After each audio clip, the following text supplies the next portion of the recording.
Buenas tardes, doctora, ¿cómo está? Hola, ¿qué tal? Buenas tardes, muchas gracias por la invitación. Bueno, un placer. Voy a dar una acotación. Le invité a la doctora porque quedé gratamente impresionado cuando la tuvo mi buena amiga la doctora Morales en su programa Doctores CHTV, y realmente para mí usted es una gran profesional y no es importante para muchas personas. Dice, sí sabe, pero si no sabe transmitir conocimientos, para mí no. Entonces usted sí lo sabe. No, gracias por la invitación. Bueno, está en casa, aquí en Honduras al 100. Muchas personas se preguntan inicialmente qué es el hombro doloroso, doctora. Ok, bueno, para hablar de hombro doloroso tenemos que explicar que realmente no es un diagnóstico el decir hombro doloroso, sino que engloba un montón de patologías. Número uno, pueden ser patologías degenerativas como la famosa artrosis, que es desgaste del cartílago articular. Pueden ser las tendinitis o inflamaciones de los tendones. En esta la más frecuente es el manguito rotador, que pueden ser por causas deportivas o incluso por causas laborales, por las actividades repetitivas que hacemos con nuestro hombro. Un mal movimiento, ¿verdad, doctor? Un mal movimiento, por ejemplo, las personas que trabajan en maquilas, personas que trabajan en construcción. Bajando, subiendo cajas, ¿verdad? Exactamente, que cargan objetos pesados, que realizan movimientos por encima del hombro, son muy propensos a padecer de esta patología. También pasa en las personas que levantan pesas, ¿verdad, doctor? Sí, en los deportistas. Generalmente cuando se dan estas lesiones en gente joven es casi siempre relacionados a prácticas deportivas, ya sea recreacionales o incluso en deportistas que ya son de alto rendimiento.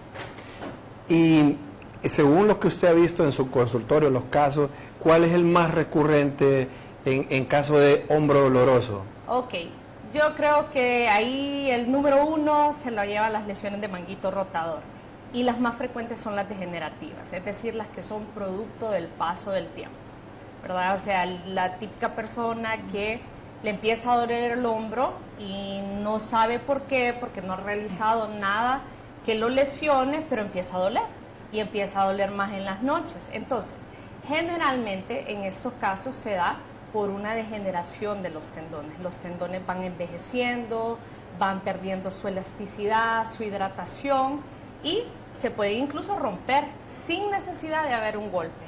Y esto es súper frecuente. Doctora, pero se dan los casos también de traumatismo en el caso de un accidente, ¿verdad? Claro. Y este ya es algo como más grave, se podría decir. Grave, que ahora se mira más, por ejemplo, con tanto accidente de moto, vemos trauma de alta energía que fractura el húmero, y ahí es donde se inserta el manguito rotador. Entonces tenemos la fractura y además de eso la lesión tendinosa.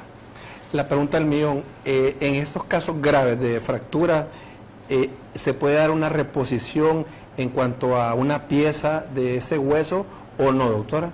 Sí, o sea, bueno, va a depender del trazo de fractura, ¿verdad? Pero siempre, entre más joven es el paciente, buscamos restituir esa anatomía, volver a poner todo en su sitio, asegurarnos que en este caso el manguito rotador, el hueso, quede en su sitio para que pueda tener una mejor funcionalidad el paciente.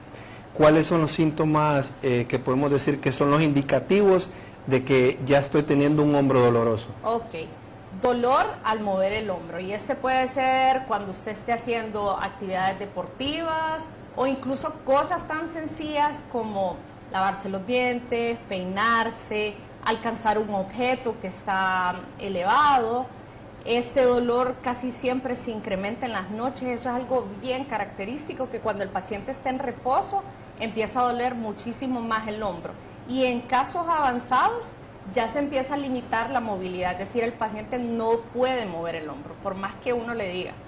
¿Cómo se diagnostica a una persona que se puede decir que está padeciendo de hombro doloroso? Bueno, creo yo que siempre el gold standard va a ser el examen físico, evaluar el paciente. Yo ya con la evaluación puedo saber casi segura qué lesión tiene el paciente, y luego están los estudios diagnósticos de apoyo, ¿verdad? Por ejemplo, las rayos X, el ultrasonido, que está cogiendo mucho auge, y la resonancia magnética. Por ejemplo, el ultrasonido es una herramienta que es barata y que nos permite poder ver si hay una ruptura del manguito rotador, sin necesidad de tener que recurrir a la resonancia, que es un examen sumamente costoso. Doctora, fíjese que el próximo programa que la voy a invitar, vamos a tocar un tema un poco controversial. Ajá, cuénteme. Referente de que si es avalado o no los tratamientos de dolores o de posturas o de lesiones por parte de los famosos, de las acupunturas y todas esas cosas, Ajá. versus lo que es la ciencia en el caso de la ortopedia, ¿verdad? Que gente dice, bueno, no, anda donde el que te soba y ese te lo arregla, el sobador, o andando el de acupuntura y solo te pone aquí algo y ya está cheque. Definitivamente es un tema súper interesante, hay un punto de vista incluso científico de eso. Y sí estaría bien, fíjate, me parece que es un buen tema. Porque yo creo que en algunos casos les quitan hasta trabajo a ustedes. Bueno, oiría yo que nos dan más trabajo. Porque terminan de desarreglar más. Sí, ¿Ah? sí. Porque, doctora, yo sí conozco un señor que se llama don Fernando. Él estudió reflexología, acupuntura y creo que como 3 cosas más en la Universidad de Mumbai, en la India. Ajá. Entonces él es certificado, claro, y todo, entonces hay conocimiento, ¿verdad? Sí. Pero está versus un montón que operan de manera clandestina, como lo mismo del tema estético, otras cosas. Entonces después dicen, me pasó esto, pero no estaba donde el especialista.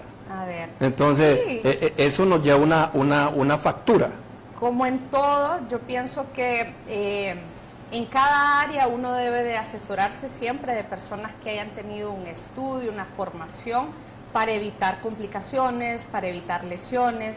En este caso, la medicina alternativa, como la acupuntura y todas estas, realmente yo no tengo nada en contra. Yo pienso que pueden ser un aliado para el manejo del dolor, siempre y cuando pues lo acompañemos de también la medicina convencional. Entonces, ese es una combinación. Bueno, tema, sí. ya se lo dejé ahí agendado. Tarea. Bueno, también me preguntan cuál es el tratamiento según la etapa de cronicidad en el caso de una persona que está con hombro doloroso. Una lesión del hombro. El pilar de tratamiento de las lesiones de hombro no son las pastillas. Siempre le digo eso a mis pacientes, no es el medicamento, es la fisioterapia. El hombro es una estructura súper compleja, hay un montón de músculos, un montón de articulaciones, entonces realmente la fisioterapia viene a traer de nuevo ese balance a la articulación, ese balance muscular, y realmente esta es la manera no solo de curarse, sino de prevenir lesiones. Muchas veces si nosotros tenemos un fortalecimiento muscular adecuado, podemos prevenir la mayoría de lesiones. Tengo una pregunta ahí y quiero que me saque la ignorancia. Yo he estado con unos dolores, pero ha sido por temas de estrés, posturas y un montón de cosas, pero a veces siento que no se me quita y es de este lado. Entonces, ¿será que esto debe ser tratado por un ortopeda o no? Sí, nosotros vemos la patología de columna, en el caso de que usted no tenga un entrenamiento... Cuando ya se pone como tenso esto, sí, uno siente como que, o sea, usted ve la diferencia, ¿verdad? Sí, claro. No, el ortopeda puede ver la patología de columna, ya sea columna cervical, dorsal y lumbar. ¿Cuándo se convierte territorio de neurocirugía? Cuando la patología es quirúrgica. Si es quirúrgica, nosotros como ortopedas, a menos que usted tenga un entrenamiento pues en cirugía de columna, no lo realizamos. Pero sí, para lo que es cervicalgia, dorsalgia, lumbalgia, damos el manejo no quirúrgico. Para finalizar, doctora, ¿qué complicaciones puede presentar este tipo de patología del hombro doloroso? Ok, bueno, una de las más frecuentes es, debido a ese dolor intenso y a la falta de movilidad, básicamente el hombro empieza a generar una cicatriz, empieza a fibrosarse y podemos caer en el famoso hombro congelado. ¿Y qué significa eso? Que por más que el paciente quiera y aún que usted le ayude, no puede mover el hombro. Entonces, causamos como un pseudo parálisis en ese hombro, el paciente no lo puede mover y es una de las complicaciones principales. Y si ese paciente llega a una ruptura tendinosa y no se trata a tiempo, esto puede llegar a un desgaste del cartílago articular producto de esa misma ruptura. Bueno, interesante. Entonces, sí. Bueno, les dije hace unos minutos una cátedra con la doctora y el tiempo cortito. Cortito. Así que en la próxima van a ser como unos 20, doctora. Okay. Para que hablemos más hoy y ese tema está picante. Sí, perfecto. Bueno, doctora, me parece. Si la gente quiere agendar con usted, ¿dónde la pueden encontrar? Redes sociales, doctora, por favor. Ok, estoy en Hospital Dime por las tardes, atiendo de lunes a viernes. También si nos ven allá por Santa Bárbara, atiendo también los sábados en Santa Bárbara en Clínica de Trauma. Y en redes sociales estoy como Doctora Wagner Ortopeda, en Instagram, Facebook, TikTok.